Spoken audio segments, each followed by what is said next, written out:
to Aram'S Academy. இன்னைக்கு நம்ம rush through சீரீஸில் நம்ம பார்க்க போகிற topic banking laws amendment act 2024. So இது ப்ரிலிம்ஸை பொறுத்தவரை இந்த டாபிக் வந்து ரொம்பவுமே இம்பார்ட்டண்ட். ஏன்னா ஆல்ரெடி நமக்கு இந்த மாதிரி சில ஆக்ட்ஸு, சில நாமினேஷன்ஸ், இந்த மாதிரியான விஷயங்கள்லாம் நமக்கு நிறையா ப்ரிலிம்ஸில் கொஷின்ஸ் வந்திருக்கு. சரி, நம்ம இப்போ இதை பற்றி ஒரு டீட்டெயில் டிஸ்கஷனுக்குள்ளே என்ட்ராகலாம். இப்போ பேங்கிங் லாஸ் அமெண்ட்மெண்ட் ஆக்ட் பார்க்குறதுக்கு முன்னாடி இது பில்லாக எப்போ வந்துச்சு அப்படின்னு பார்த்தீங்கன்னா August 9, 2024 லோக்சபாவில் பாஸ் பண்ணுறாங்க.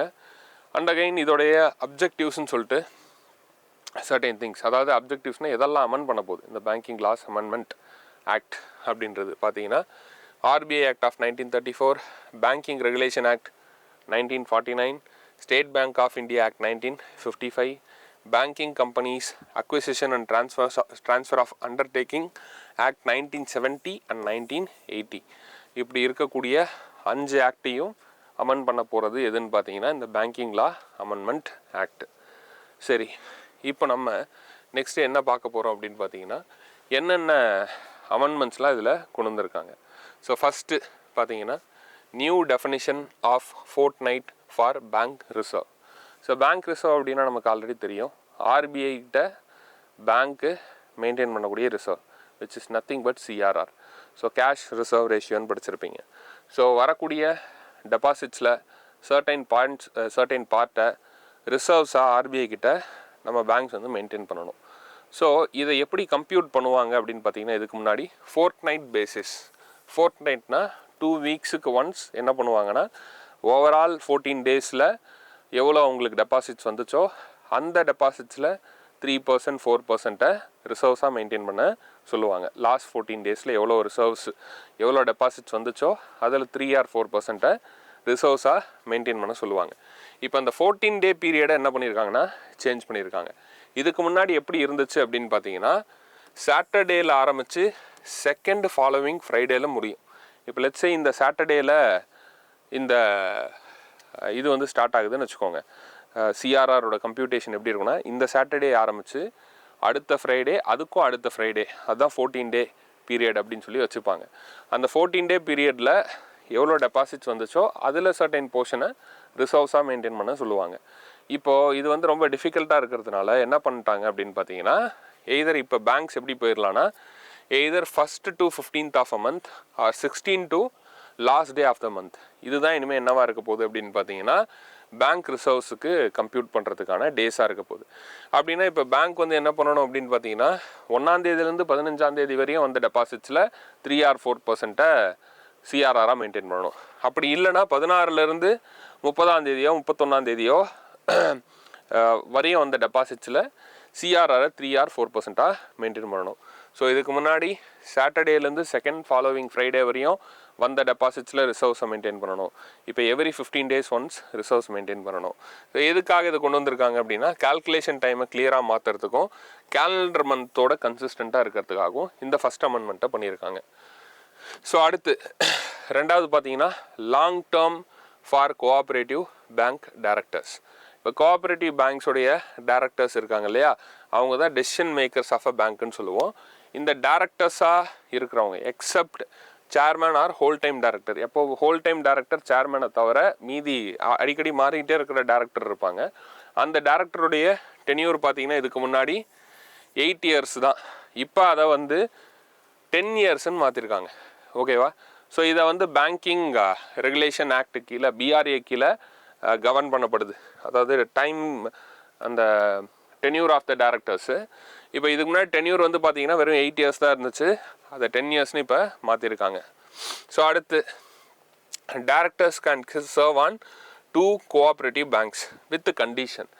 அதாவது இதுக்கு முன்னாடி டைரக்டர்ஸ்ன்னு எடுத்துக்கிட்டோன்னா கோஆப்ரேட்டிவோட டைரக்டர்ஸ் பேங்க்ஸோடைய டைரக்டர்ஸ் வந்து ஒரு பேங்க்கில் மட்டும்தான் சர்வ் பண்ணணும். மோர் தென் 1 பேங்க் ஸ்ட்ரிக்ட்லி நாட் அலோடு.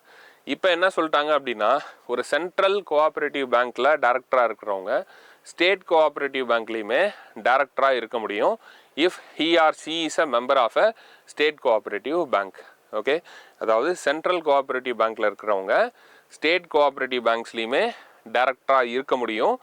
எப்போ என்ன கண்டிஷன்ஸ் சாட்டிஸ்ஃபை பண்ணான்னு பார்த்தீங்கன்னா அவங்க அது எந்த ஸ்டேட் கோஆப்ரேட்டிவில் டைரக்டர் ஆக போகிறாங்களோ அதில் அவங்க மெம்பராகவும் இருந்தா அப்படின்ற ஒரு கண்டிஷனை கொண்டு வந்துட்டாங்க. அப்போது டைரக்டர் கேன் ஹோல்ட், அதாவது ஒருத்தர் வந்து டைரக்டராக 2 or more கோஆப்ரேட்டிவ்ஸில் இப்போ பணியாற்ற முடியும். 2 கோஆப்ரேட்டிவ்ஸில், மோர் கிடையாது, 2 கோஆப்ரேட்டிவ்ஸில். Earlier, as per Banking Regulation Act, one person could not be director in more than one bank to avoid conflict of interest. Now, a director of a central cooperative bank can also be on a board of state cooperative bank, but only if he is a member there. அப்போ மெம்பராக இருந்தால் மட்டும்தான் அங்கே இருக்க முடியும். எதுக்காக change அப்படின்னு பார்த்தீங்கன்னா, சென்ட்ரல் அண்ட் ஸ்டேட் கோஆப்ரேட்டிவ் இடையில பெட்டர் கோஆர்டினேஷனை கொண்டு வர்றதுக்காக. Okay, so moving on. Next, what is a substantial interest in a company? அதாவது இதுக்கு முன்னாடி பேங்கிங் ரெகுலேஷன் ஆக்டில் பேங்க்ஸில் ஒருத்தர் சப்ஸ்டான்ஷியல் இன்ட்ரெஸ்ட் வச்சுருக்காரு அப்படின்னா அதை வந்து ஒரு மானிட்டரி டேர்ம்ஸ்லேயும் பர்சன்டேஜ்லேயும் மென்ஷன் பண்ணியிருந்தாங்க. இதுக்கு முன்னாடி ஒரு பேங்க்கில் உங்களுக்கு சப்ஸ்டான்ஷியல் இன்ட்ரெஸ்ட் இருக்குது அப்படின்னா அதுக்கு என்ன மீனிங் அப்படின்னா, எய்தர் அந்த பேங்க்கில் நீங்கள் 5 lakhs இன்வெஸ்ட் பண்ணியிருக்கணும், அப்படி இல்லை அப்படின்னா என்ன பண்ணியிருக்கணும் அப்படின்னு பார்த்தீங்கன்னா 10% ஆஃப் த கம்பெனி ஷேர்ஸை அக்வயர் பண்ணியிருக்கணும். அதுதான் இதுக்கு முன்னாடி இருந்த டெஃபினிஷன். அந்த டெஃபினிஷனை சேஞ்ச் பண்ணியிருக்காங்க. த ஃபஸ்ட்டு சப்ஸ்டான்ஷியல் இன்ட்ரெஸ்ட் அப்படின்னா, if a bank own a big share in a company, it is call substantial interest. Earlier 5 lakh or 10% of the company capital, whichever is less counted as substantial interest as per banking regulation act.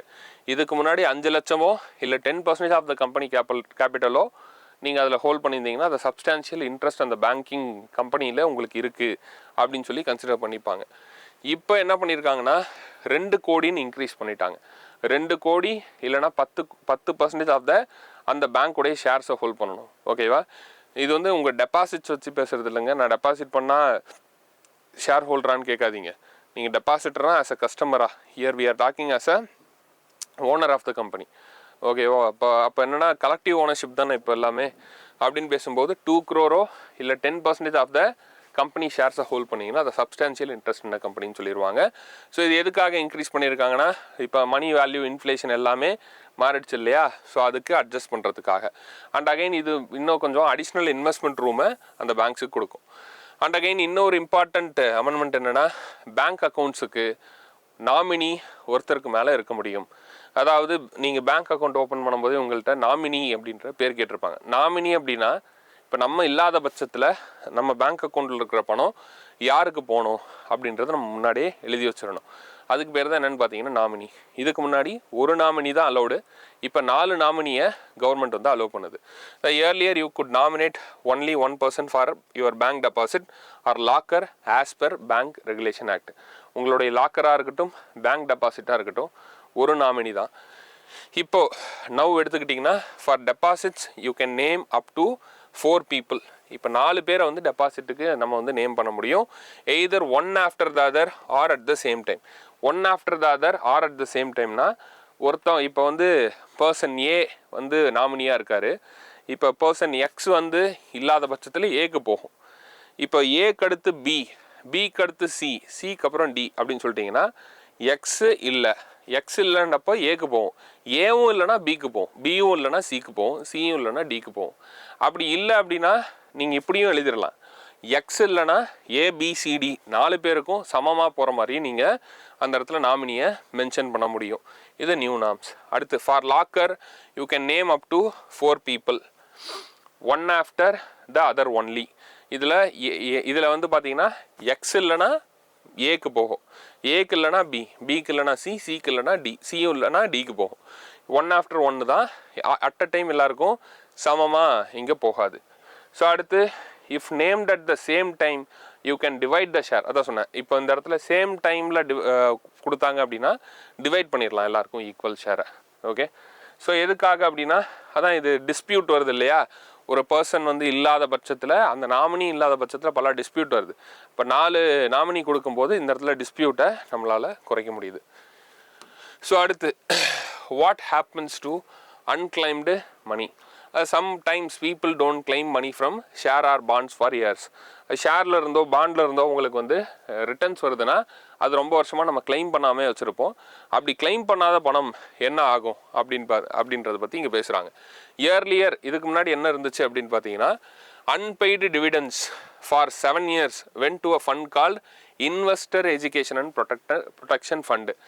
7 வருஷமாக unpaid dividends இருந்தாலோ அதை claim பண்ணலனாலோ ஐஇபிஎஃப்ன்ற ஃபண்டுக்கு போயிடும். இப்போ என்ன பண்ணிட்டாங்க அப்படின்னு பார்த்தீங்கன்னா, இப்போ புதுசாக என்ன சொல்லியிருக்காங்கன்னா, shares of which dividend has not been paid or claimed for 7 consecutive years. 7 வருஷமாக நீங்கள் கிளைம் பண்ணல ஷேருடைய டிவிடெண்ட்டை. அதே மாதிரி பாண்ட்லேருந்து வரக்கூடிய இன்ட்ரெஸ்ட்டையும் நீங்கள் கிளைம் பண்ணாமல் வச்சுருந்தீங்கன்னா அதுவும் ஐஇபிஎஃப் ஃபண்டுக்கு போயிடும். அப்போது அன்கிளைம்டுனா உங்களுக்கு வந்ததை நீங்கள் கிளைம் பண்ணாமே சும்மா ரொம்ப நாள் வச்சுருந்தீங்க அப்படின்னா that will go to IEPF fund. இதை நீங்கள் திரும்ப பெற்றுக்க முடியுமா அப்படின்னு பார்த்தீங்கன்னா எஸ். ஒருவேளை ஒரு ரைட்ஃபுல் ஓனர் வந்து கேட்குறாரு, நான் இவ்வளோ நாளாக நான் கிளைம் பண்ணலை, இப்போ தான் எனக்கு அது ஞாபகத்துக்கு வந்துச்சு, நான் இப்போ அதை கிளைம் பண்ணிக்கலாமான்னு கேட்டால் yes, they can claim. So அடுத்து who decides auditor salary. So இப்போ பேங்க்குக்குன்னு ஆடிட்டர் இருப்பாங்க. அந்த பேங்க்குடைய ஆடிட்டர் சேலரியை இதுக்கு முன்னாடி ஆர்பிஐயும் சென்ட்ரல் கவர்மெண்ட்டும் தான் டிசைட் பண்ணிட்டு இருந்துச்சு. இப்போ அதை வந்து பேங்க்ஸே டிசைட் பண்ணுற மாதிரி விட்டுட்டாங்க. Earlier RBI and central government decide how much bank auditor are paid. பேங்க்குடைய ஆடிட்டருக்கு ஆர்பிஐயும் சென்ட்ரல் கவர்மெண்ட் தான் சேலரியை ஃபிக்ஸ் பண்ணும். இப்போ banks themselves can decide how much they pay their auditor. So இது வந்து பேங்க்ஸுக்கு மோர் இண்டிபெண்டன்ஸும் ப்ராசஸை ரொம்ப ஈஸியாகவும் மாற்றும். ஸோ இதெல்லாம் தான் இம்பார்ட்டண்ட் அமெண்ட்மெண்ட் வந்து நம்ம பேங்கிங் லாஸ் அமெண்ட்மெண்ட் ஆக்டில் கொண்டு வந்திருக்காங்க. ஓகே, ஸோ ஒவ்வொரு அமெண்ட்மெண்ட்டும் இந்த ப்ரீஃபாக தெரிஞ்சுக்கிட்டா போதும். இது எக்ஸாமில் கேட்டாங்க அப்படின்னா உங்களால் ஈஸியாக ஆன்சர் பண்ண முடியும். Okay, so that's it for the video. Thank you.